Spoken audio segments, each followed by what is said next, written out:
Hello दोस्तों, आप लोगों का फिर से स्वागत है हमारे अपने कंप्यूटर लैब चैनल में। दोस्तों, अभी तक आपने हमारे चैनल को सब्सक्राइब नहीं किए हैं तो प्लीज़ सब्सक्राइब करें और बेल आइकॉन पर क्लिक करें हमारे लेटेस्ट अपडेट्स पाने के लिए। आज के हमारे इस वीडियो में पढ़ेंगे प्रोटोकॉल्स के बारे में कि प्रोटोकॉल्स क्या है, और फंक्शन ऑफ प्रोटोकॉल के बारे में पढ़ेंगे, यूज ऑफ प्रोटोकॉल्स के बारे में पढ़ेंगे और डिफरेंट टाइप्स ऑफ प्रोटोकॉल के बारे में पढ़ेंगे। तो चलिए पहले प्रोटोकॉल के बारे में जानने की कोशिश करते हैं कि प्रोटोकॉल क्या है। प्रोटोकॉल किसी भी नेटवर्किंग डिवाइस में या फिर इंटरनेट में एक नियमों का समूह होता है जिसके अंतर्गत दो डिवाइस किसी नेटवर्क में जुड़ते हैं और आपस में डेटा एक्सचेंज करते हैं। तो दोस्तों, प्रोटोकॉल के बिना कोई भी डिवाइस इंटरनेट से कनेक्ट नहीं हो सकता और कोई भी मैसेज सेंड और रिसीव नहीं कर सकता। या यूँ बोल सकते हैं कि कोई भी डिवाइस किसी नेटवर्क में बिना प्रोटोकॉल के जुड़ तो सकता है, लेकिन वो किसी दूसरे से कम्युनिकेट नहीं कर सकता, किसी से डेटा एक्सचेंज नहीं कर सकता। तो प्रोटोकॉल उन ढेर सारे नियमों का समूह होता है जिसके अंतर्गत दो डिवाइस आपस में मैसेज को एक्सचेंज करते हैं। तो ये प्रोटोकॉल ये डिफाइन करता है कि मैसेज का फॉर्मेट क्या होगा, वो किस तरीके से एक डिवाइस से दूसरे डिवाइस में जाएगा और किस तरीके से दो डिवाइस आपस में कम्युनिकेट करेंगे। ये सब उसके स्टैंडर्ड रूल्स बनाए जाते हैं किसी भी प्रोटोकॉल के।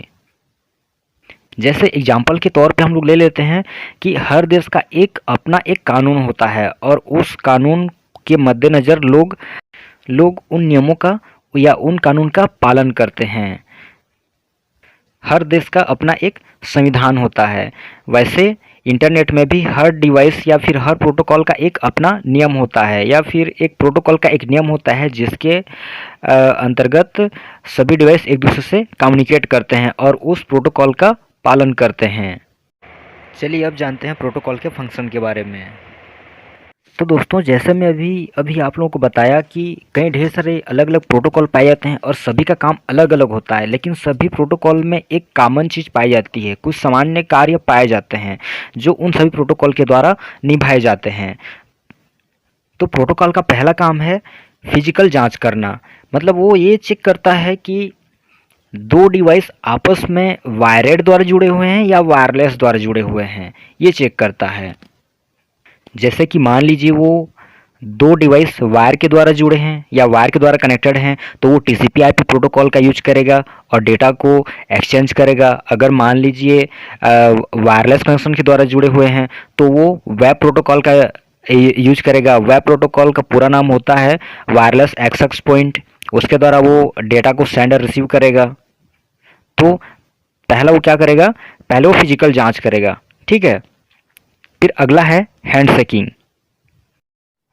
तो दोस्तों, प्रोटोकॉल के हैंड शेकिंग फंक्शन में ये चेक किया जाता है कि दो डिवाइस किस वायर से जुड़े हुए हैं। वो चेक करता है कि सामने का जो डिवाइस है, जो दूसरा जो डिवाइस है वो इटैब्लिश है कि नहीं है।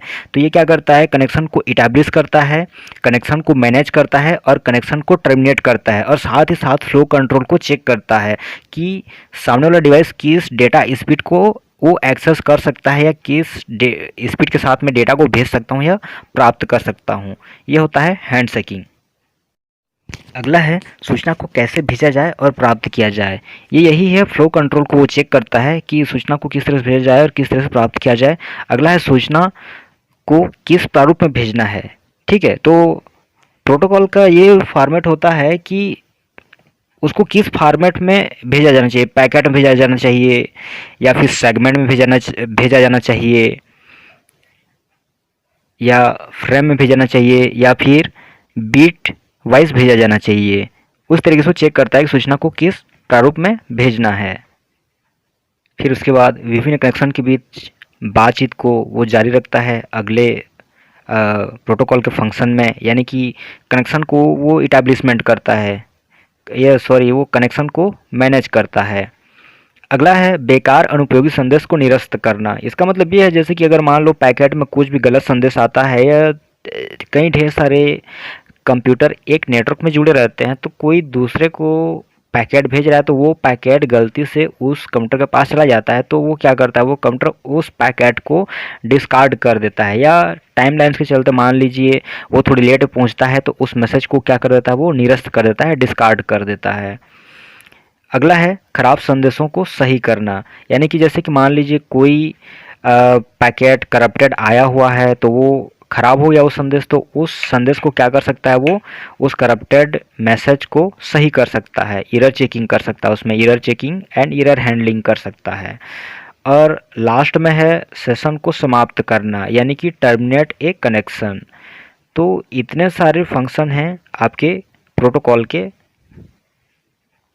तो एक बार मैं फिर से बता दूं आप लोगों को, पहले क्या करेगा, फिजिकल वायर की जांच करेगा, फिजिकल चेक करेगा कि वायरलेस वायर कनेक्शन है या वायरलेस कनेक्शन है, उस हिसाब से उस प्रोटोकॉल को लागू करेगा। अगर मान लीजिए वायर्ड कनेक्शन है तो टीसीपी आईपी को लागू करेगा। अगर वायरलेस कनेक्शन स्थापित किया हुआ है तो वो वेब प्रोटोकॉल का यूज करेगा या फिर किसी अन्य प्रोटोकॉल का यूज करेगा। हैंड शेकिंग करेगा, यानी कि कनेक्शन इटाब्लिश करेगा। फिर उसके बाद सूचना को कैसे भेजा एवं प्राप्त किया जाना है उसको वो तय करेगा। फिर अगला है सूचना को किस प्रारूप में भेजना है, यानी कि उसको बीट वाइज में भेजना है या फिर फ्रेम में भेजना है या सेगमेंट में भेजना है या फिर पैकेट में भेजना है, ये तय करता है। फिर विभिन्न कनेक्शन के बीच बातचीत, यानी कि कनेक्शन को वो क्या करेगा, वहाँ पे मैनेज करेगा, यानी कि कनेक्शन को वो इटाब्लिश रखेगा।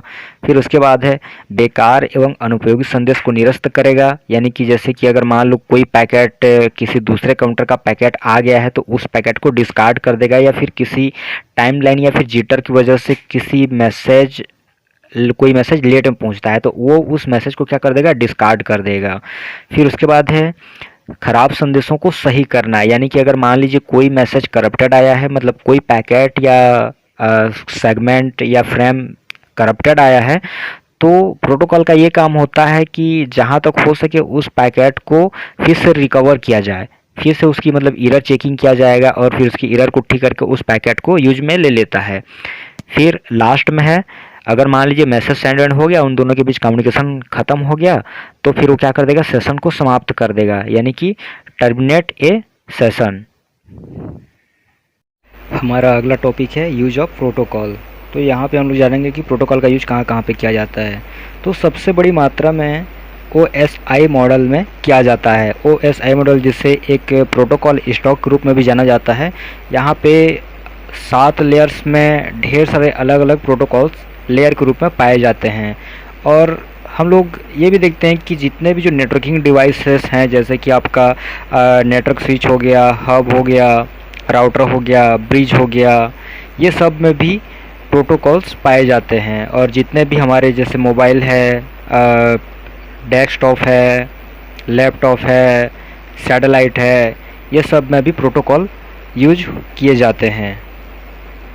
और हर इंटरनेट में प्रोटोकॉल एक समूह के रूप में उपयोग किया जाता है, जिसे TCP/IP बोलते हैं। वो एक जोड़े के रूप में पाया जाता है, जिसे TCP/IP स्वीट कहते हैं। TCP जिसका पूरा नाम ट्रांसमिशन कंट्रोल प्रोटोकॉल है, यह एक रिलायबल प्रोटोकॉल है, एक कनेक्शन ओरिएंटेड सर्विस प्रोवाइड करता है जो मैसेज को रिसीवर तक पहुंचाने या डिलीवरी करने की गारंटी देता है। अगर मान लीजिए ये प्रोटोकॉल में जैसे कोई मैसेज करप्ट होकर के वहां तक पहुंचता है तो ये दूसरे डिवाइस का जो TCP जो प्रोटोकॉल है वो उसको रिकवर कर लेता है। अगला है इंटरनेट प्रोटोकॉल, जिसको हम लोग IP के नाम से जानते हैं। इसका काम किसी भी मैसेज को सोर्स से डेस्टिनेशन तक पहुंचाने का काम रहता है।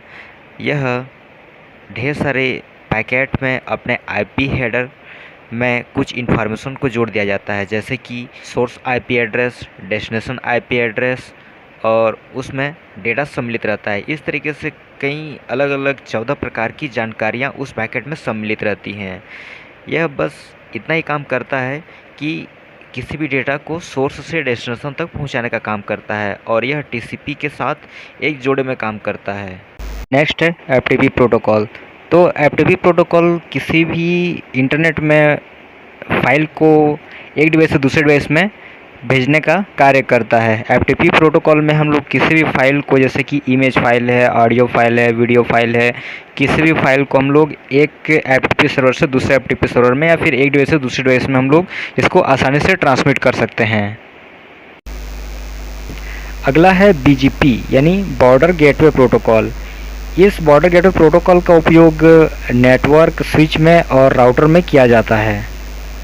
यह BGP प्रोटोकॉल किसी भी मैसेज के राउटिंग के लिए जिम्मेदार रहते हैं।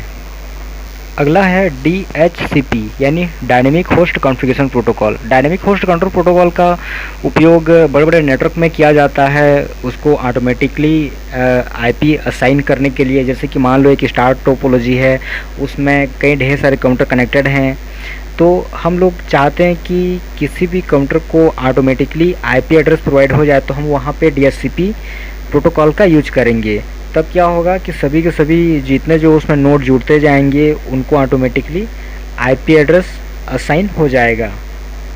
इस तरह टेलीकम्युनिकेशन में या फिर इंटरनेट में कई ढेर सारे अलग अलग प्रोटोकॉल उपयोग किए जाते हैं, जिनमें से ज़्यादातर उपयोग किए जाने वाले protocols TCP/IP, UDP, SNMP, SMTP, FTP, IP इत्यादि हैं।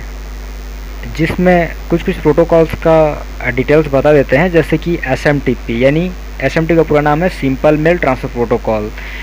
यह किसी भी मेल को एक मेल से दूसरे मेल में ट्रांसफ़र करने के लिए जिम्मेदार रहता है। और एक प्रोटोकॉल पाया जाता है POP3 यानी कि पोस्ट ऑफिस प्रोटोकॉल वर्जन 3। ये किसी भी ईमेल सर्वर से मेल को प्राप्त करने के लिए जिम्मेदार रहता है। आज के इस वीडियो में बस इतना ही। अगर कहीं समझ में ना आए तो फिर कमेंट में बताइएगा, और अच्छा लगा तो लाइक करें, सब्सक्राइब करें और अपने दोस्तों के साथ शेयर ज़रूर करें। Thank you.